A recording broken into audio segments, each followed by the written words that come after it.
Me llamo Irene Vallejo, soy escritora. Mientras escribía El infinito en un junco, uno de los aspectos de la investigación que más me ha sorprendido y que más apasionante ha resultado ha sido la búsqueda, ¿no?, de los restos, de las huellas de las mujeres en la historia de los libros y de la lectura.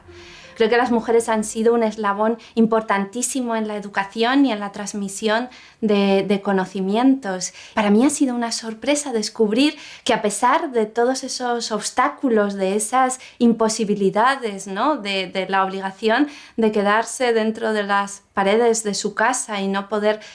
salir al mundo a tener las experiencias que plasmar en los relatos, en los libros, sin embargo ellas han estado muy presentes, mucho más de lo que creemos. Quizá las primeras narradoras de historias, las más antiguas, fueran las mujeres mientras cosían, porque me llama la atención que haya tantos términos en común entre los textos y los textiles, ¿no? Que hablemos constantemente del nudo de una historia, del desenlace de la narración, del hilo del relato, de bordar un discurso, de urdir una trama, y así son infinitos los términos en los que relacionamos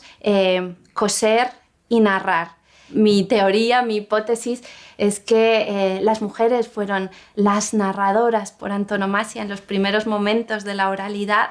y al mismo tiempo que cosían se contaban cuentos, se contaban sus emociones, se contaban sus historias, y por eso utilizaban las metáforas de la costura, del telar, de lo que tenían entre sus manos en ese momento, porque esas son tareas específicamente femeninas. Así que hay allí toda una historia borrada y que es muy difícil de rastrear sobre la aportación intelectual de las mujeres como maestras, como narradoras,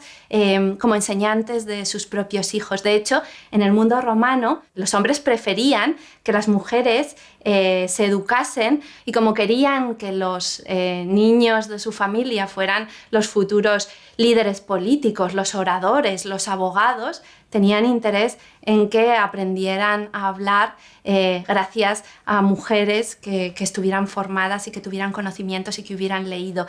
Pero no interesaba la educación de las mujeres por sí mismas, sino solo como una herramienta instrumental para enseñar a otros. Me importa mucho destacar que las mujeres siempre se han rebelado contra esas limitaciones, contra las voces que las hacían callar ya desde la Odisea,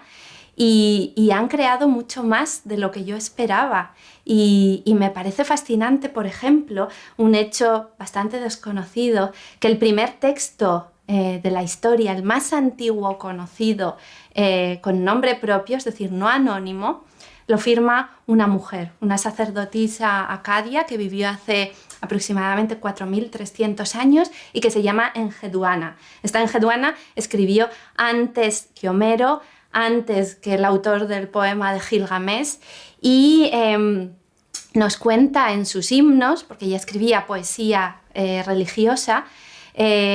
como la primera experiencia creativa relatada por una autora en primera persona. Y la metáfora que ella utiliza tiene mucho que ver con la experiencia de las mujeres, porque ella dice que cuando escribe recibe la visita de la diosa Inanna,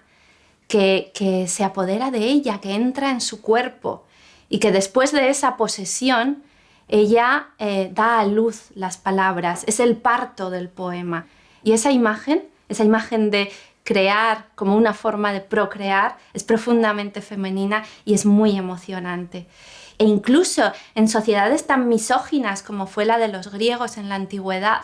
pues tenemos personajes como Safo, la poeta, o como Aspasia, que fue, según dice el propio Sócrates, su maestra, que se casó con Pericles, el líder de la joven democracia ateniense, y cuentan muchas fuentes que ella le escribía los discursos, y esos discursos, que a través de la obra del historiador Tucídides han llegado hasta nuestros días, han inspirado discursos de Kennedy y Obama. Es decir, que en nuestro mundo contemporáneo todavía se sigue escuchando la voz de aquella Aspasia que se ha convertido casi en un fantasma o en una imagen borrosa de la antigüedad. Me gusta insistir en que hubo mujeres filósofas en la academia, en las escuelas helenísticas, mujeres que se dedicaron a pensar, mujeres que contaron su historia, sus emociones, sus sentimientos, que indagaron, que buscaron, que investigaron y que hicieron todo lo posible